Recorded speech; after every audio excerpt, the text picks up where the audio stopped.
Well, welcome to Uncut and Unfiltered Cosmetology Insights with Nathan Shaw, where we help aspiring and current beauty professionals master the business and the craft of cosmetology so they can build successful, long lasting careers. Your guide is Nathan Shaw, a dedicated educator and working man's hairdresser who successfully built his schools from his earnings from behind the chair. And now he generously shares his deep industry experience to challenge misconceptions and to teach you the crucial skills you need to manage your career. I'm your host, Andy Traub, and today we're going to discuss having smart decisions or making smart decisions as it relates to finances, from how much should it cost for you to go through your education to how do you run your business in a financially wise way. And lastly, what are the different ways that you can structure your business to maximize your profit as you continue to grow in the career. So we're going to cover a lot of stuff. Nathan, as always, thanks for guiding us. Happy to be here. We've got a lot to cover today, so let's dive right in. Let's talk about first, what should someone expect to pay for a good education and licensing to get what they need to get to be able to perform well and go out there and start making money in this industry? So again, depending on the license, it'll vary a bit. But if you do the full cosmetology course, it's in the 20 to low 20, in the low 20s thousand range. So 20 to Okay. 22,000. Okay. Now, we can that can be compared to a lot of different things, right? The most common, I think, is going to be a college situation. And I think that the fundamental difference that I think we've been able to establish on this show is that your ability to have a job right out of school is phenomenal. And we'll talk about that with our third point of how do you structure yourself. But you can do the math yourself. If let's say you leave with 20,000, you financed it all. That with a minimal interest rate, you could probably pay that off. If you put $5,000 a year towards that, you could probably pay that off in 5 years. That's $400 a month for 5 years, right? Now, that might sound like a ton of money to people, but again, the idea that and the reality that you can come out of the gate making money is going to make that more feasible. How many of your students have some sort of income or are able to have some sort of side job while they're in school, so they're not completely borrowing every penny? Yeah. I would say, the vast majority of our students can based on the schedules. We have different situations, of course. Some it's a mother that's going to school and then she goes home to be a mom Yeah, and yeah, her husband's working. Whereas right. we have others that yeah, they're going to school plus working a job. Yeah, yeah, gotcha, gotcha. So, what would you say is a bad way to manage your educational investment? We kind of did a scenario where you finance it all. Like, if what would you if someone came to you and said, "Hey, this is how I'm going to do my education," what would be a bad way to approach that? I think the bad way personally for me is just yeah, trying to finance every bit, even if you have money, not wanting to work while you go in school. I think sometimes people want a quality of life while they're a student that, in yesteryear didn't really exist. It's like everybody kind of worked and went to school. You Yeah, they want the social life and the school and that's it. And so I yeah. think ignoring your current financial situation because you're a student is probably the worst way. Okay, okay. So financing it all and sort of just saying, "Hey, I'm busy enough," versus saying, "Hey, even if you could chip away and leave school with half as much debt because you were able to find a way to, pay off half of it as you were going, because you're going to have some interest tacked onto that generally. That $10,000 is not going to be 10, it's going to be 13, and that's 20, not gonna be 20, it's going to be 26 or 28 because of interest, right? So work while you can. So that's the initial investment. And then, we talked about this actually in our last episode, maybe 2 episodes ago, that there are, other programs you can take that are much lower in cost. They're just more specialized. So give us an example of one of the programs that's shorter, more specialized, and costs less than the full program. So, like I say, while cosmetology covers skin, hair, and nails, and with hair, it also, covers chemical services, meaning color, permanent waves or relaxers, texture, etc. You could do just barbering, which is only hair cutting and shaving. You could do aesthetics, which is just skincare, Mhm. or nails, which is, literally just manicures, pedicures, and artificial nails. And those are going to be anywhere from close to half to even, you know, almost 25% of the total Wow. time of cosmetology. And, Uh-huh. as a result, the cost is obviously much lower as well. Right.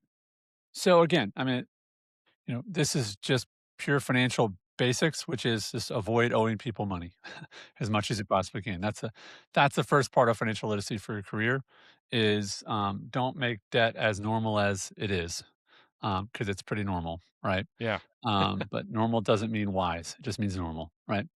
So the next thing we want to talk about when it comes to financial literacy for your career is running your business. So now that you're out on your own, the financial literacy of just budgeting and being wise in your expenditures. I guess the question would be, what is good money you can spend once you're out on your own? Because a lot of people think, "Oh, I'm on my own. I'm out of school now. I'm making money." Do they need to expect to spend some money in order to make more money when now that they're licensed?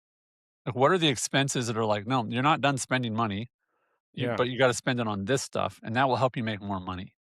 So What are I those think, things?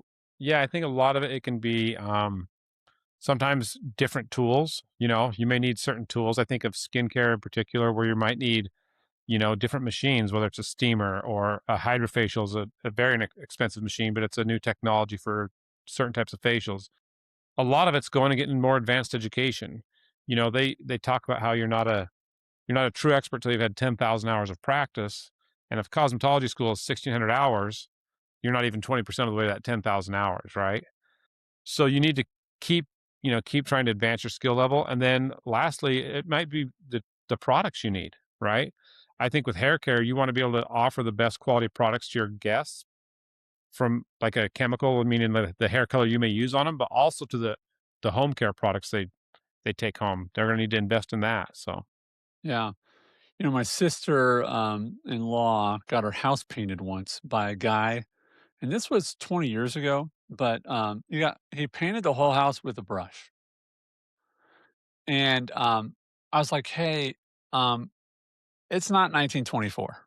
Like, number 1, we have rollers, and number 2, we have, like, paint spray machines, right? Now they're a lot better than they were maybe 20 years ago, but I know they existed, and my thought was, like, if he was just trying to save money, mission accomplished, you know? But I'm like, "Man," like, it took him 20, 30 times as long, and it probably was not done as well, or as even, and he probably used more product and all those things because he just didn't have the right tool.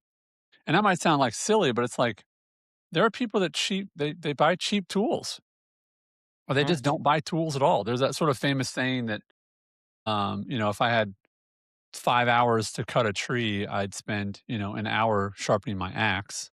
I'd stop halfway. I'd spend another hour sharpening my axe.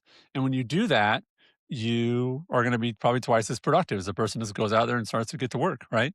So, spending money on things that make you faster, smarter, more efficient, just better at your job, those generally pay for themselves very quickly. yes, it's. I mean, I think that's the example from the sharpening the saw section of is that Seven Habits of Highly Effective People, I It believe. might be. Where Yeah. that's where I've read it by Yeah. Stephen Covey. But you've got to keep sharpening your skill set, your saw, to be more productive, more effective, and part of it is having the correct tools. Listen, and we've all been there. I mean, we've all tried to use a knife that just doesn't work. Hmm. Like, at some point, if I can't cut a tomato with this thing, tomatoes should not be hard to cut. Like, it's not a press harder problem. It's not I need to saw faster. It's you need to sharpen it, right? And it's easy to say that when it's about cutting tomato, but it's like, is it your scissors? Is it your shears? Is it, you're tired at work? Is it because you don't have a foot pad? You don't have a good foot pad, and so you can only work for 5 hours instead of 8 because your feet aren't taken care of. You need to spend twice as much as you ever thought on shoes because you need to be in comfortable shoes that you've never thought, "I'm gonna spend that much on shoes?" Yeah, because you're on your Exactly. feet all day. Yep. How much will that's 5 haircuts in your or 3 or whatever it is, and your shoes are paid for, you know what I mean? But it's gonna allow you to work 30% more. I mean, these are the things that it's like, I find the people that I know, I'd say there's 2 people that spend money on their business, and one is they just follow gadgets and fads, and that's probably not wise. But others are just like, "No, I'm gonna spend this money because I know that that dollar I spend on that thing or that training is gonna 10 or 100x." And then there's people that just are not willing to spend money to make more money, and it's sad. You can hold yourself back in that regard. When you think about other expenditures, though, what are the other areas that people could be unwise in their sort of business budgeting and expenses? I think one of the big things you touched on, I see it a lot in, it's probably prevalent in every industry, but being in this industry, it is following the latest gadgets or trends to where they always think they have to upgrade tools or the newest blow dryer or, it's the new product that supposedly, this hairspray is the best on the market now. And Right. sometimes they'll run around chasing those things only to find that the stuff they were using prior was tried and true and worked better. Yeah, and I think another way to look at this is to ask yourself the question that Nathan sort of posed, which is how much better is it? Because let's just say that you spent, I mean, let's just say someone stocks up on a certain product. They're going to buy 10 cans of something instead of just one. What do you think that might cost them if they're like, I love this hairspray, I'm going to get 10 cans? What would that be? Or bottles? Just I pick, mean, it pick could a be, number. yeah, $100, $120. Okay. And let's just say you're like, man, I really like the second one, and I've only used half of the first one. And so I'm willing to throw away $60 of unused product to use this other one because it's better. But I guess the question you have to ask yourself is how much better? Is it, because let's say you go buy the other one, it's probably not even going to be cheaper, right? Say it costs the same. Well, that new one you bought 10 cans of or bottles of that's also 120, it really costs you 180 because you got half the stuff you're not using anymore. And is it twice as good? Is it 3 times as good? I mean, I'm not saying we don't keep getting other stuff. I just said get better stuff. But ask yourself, is it that much better? I mean, and at some point, it is not about for most situations. I I do some painting on the side, and there's these 2 companies that make paint sprayers, and the difference is so minor. Like, it's maybe 5% one way or the other. And so it's like, which one should you get? It doesn't matter. Just start painting, right? Yeah. You know? Yeah. So that's the other thing is it's not sometimes the tool, it's the person using the tool. So don't get 100%. caught in that, right? Yeah. Well, Um, I've seen that a lot. Good. I mean, to give you an example, the shears or, it's funny in the hair world, we call our scissors shears, Yes, yes, sorry. I which corrected to me, they're myself. I'm scissors. sorry. Yeah, yes. No, I'm just saying, I just kind of find it funny because at the end of the day, they're scissors. I think of shears are, you shear sheep with shears, but um, but the point is, like, there's sometimes such a race with new stylists to be like, oh, this 200 or $300 pair of scissors I've got is not good enough. This 800 pair is what I need. Wow. And they'll go chase this pair of scissors they can't afford only to find themselves still cutting with the old pair more often. And, I Wow. did, again, I 20 plus years behind the chair. And the first, you know, quality pair of scissors I bought was what I used predominantly the entire 20 years. I bought a few other pairs along the way, and I'd always go back to that like $250 pair of scissors Yeah. when, someone's trying to sell me a $2,000 pair. I think there's it's interesting. I think there are some things in some industries where it's like, yeah, that is like I think about there's some robots in medicine that do surgery, and it's like, yeah, that costs like 100 times what the other one costs, but it's 100 times better, right? Like this robot will make 2 little incisions and be inside and do it perfectly versus a big ol' incision and people and yada yada. But I don't I can't think of it's like that's 10 times better, right? Like there's not a lot of those that you're probably gonna run across. I guess the lesson there is just be wise in not chasing things and try to get the most out of what you have. Try to fund it before you go spend it versus going to borrow, right? Um, Yeah. Well, unless it makes you twice as much, don't spend twice as much. Well, and I got this lesson as a teenager, on the farm, right? I grew up on a dairy farm, and um, you talked about it's not necessarily the tool; it's the skill using the tool. And I remember I got a tractor stuck in the field, and it was an older tractor, and my dad had to come pick me up, and I was complaining and griping and said something about like, you know, piece of crap old tractor because most of our equipment was old and used, right?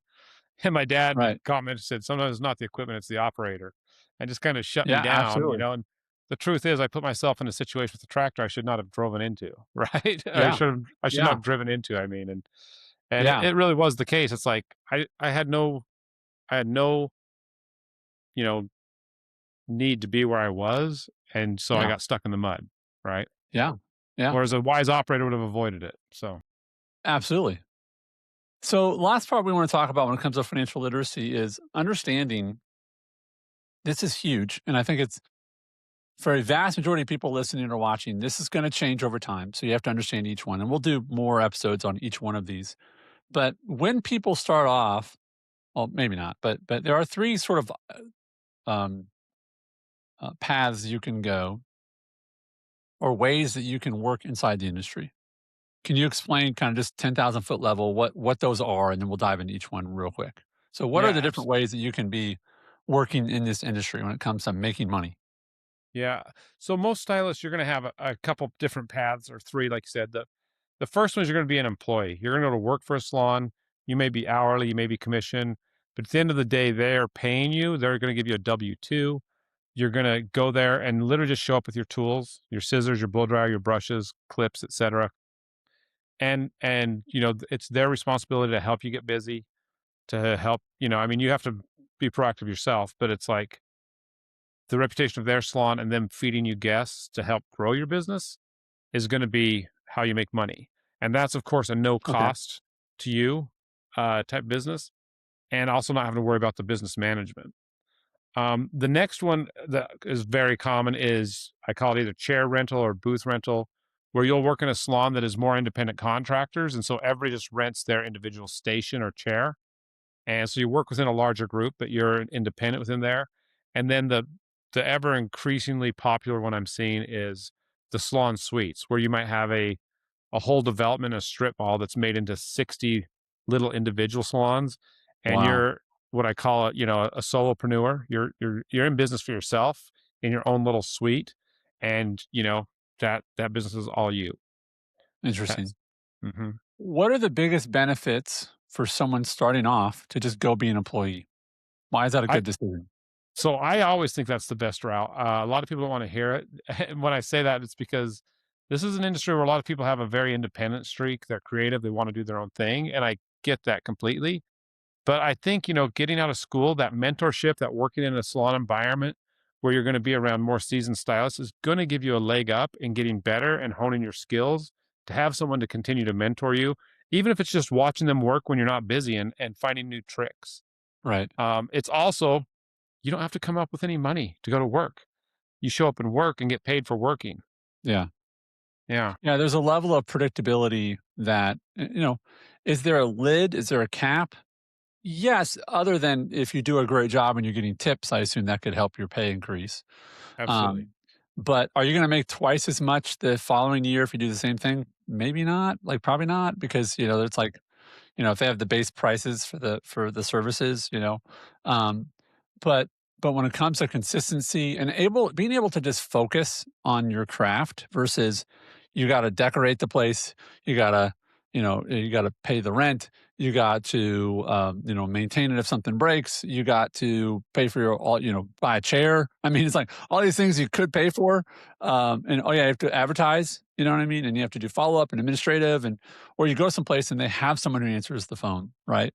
Or they have someone who pays for the toilet paper, the refill in the bathroom. You know what I mean? Like it's all these things are just like, or you could pay for all that yourself, right? What do you want to do coming right out of school?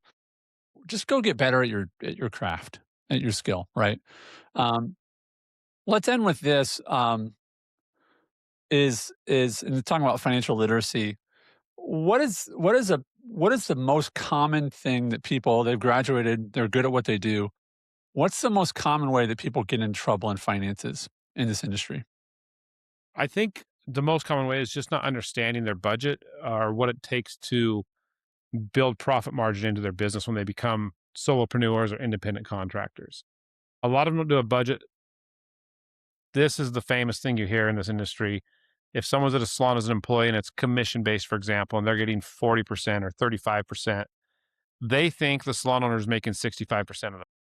Okay. but they're not thinking like, what is the product cost? What's the rent? What's the maintenance? What's the marketing? What's paying that receptionist? Right. On and on. We talked earlier in another episode, like what supplies they provide to your guests, like, free beverages, etc.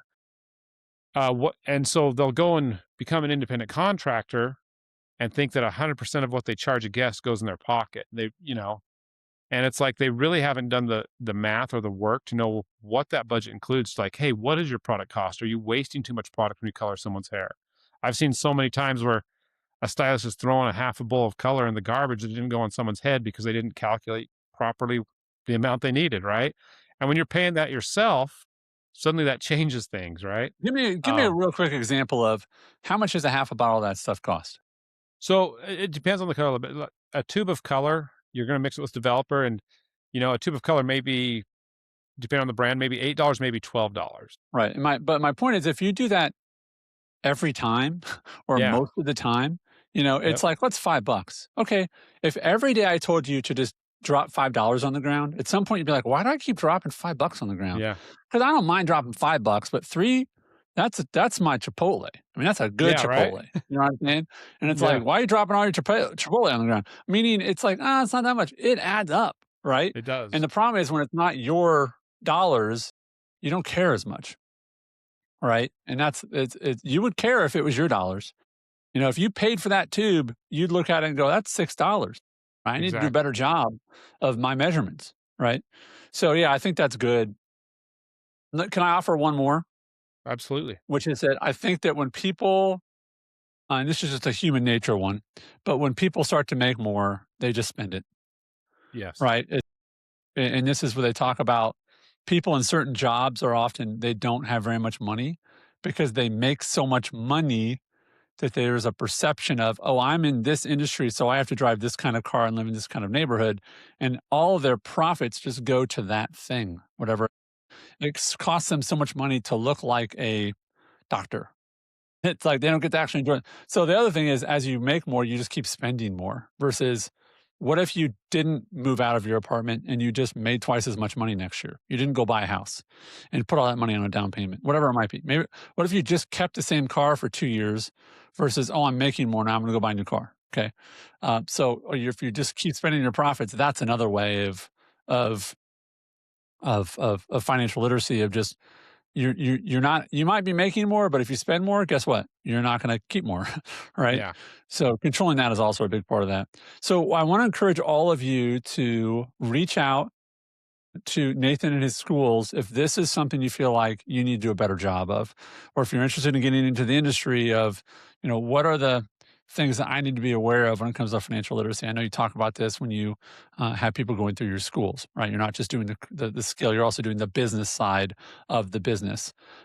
Because you could be great at what you do, but if you can't balance the books, you're not going to stay in the industry. Yeah, You're just absolutely. not, right? And No. so that's the warning. Nathan, I'll give you the last word of encouragement to our listeners.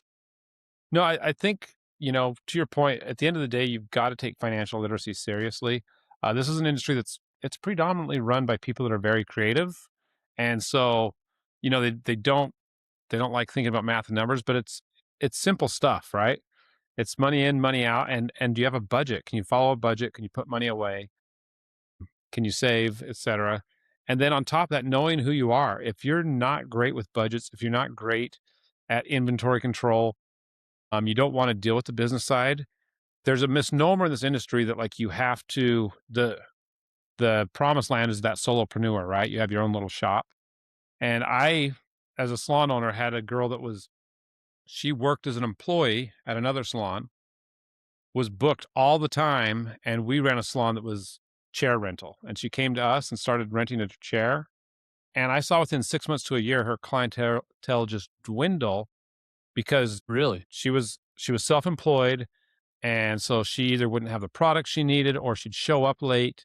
And we'd have conversations like, hey, this isn't acceptable. I know you're an independent contractor, work for yourself, but it also represents our whole salon, right? Yeah. And it's nothing against her. She was a great hairdresser, but she was better suited to be in an environment where someone took care of the business and she knew the expectations work wise because when she became self employed, it actually she did not make more money. She started making less money because her clientele started to dwindle. So Yeah. that would be my Well, last that's a word. great Know word, a who great you are. reminder. What's that? Know who you are. And yeah, know who you are, accept that you are human and you have limitations, and you don't have to be great at all things. If you're good at the right things, you can have a great career, right? Great career. Amen. Well, Nathan, Yeah. as always, thanks for your insights. And folks, I want to encourage you to go to our show notes, check out Nathan, his schools, his programs, in order to continue to either get into the industry or to continue to grow in the industry. So, Nathan, as always, thanks for your time. Hey, thank you. Appreciate it, Andy.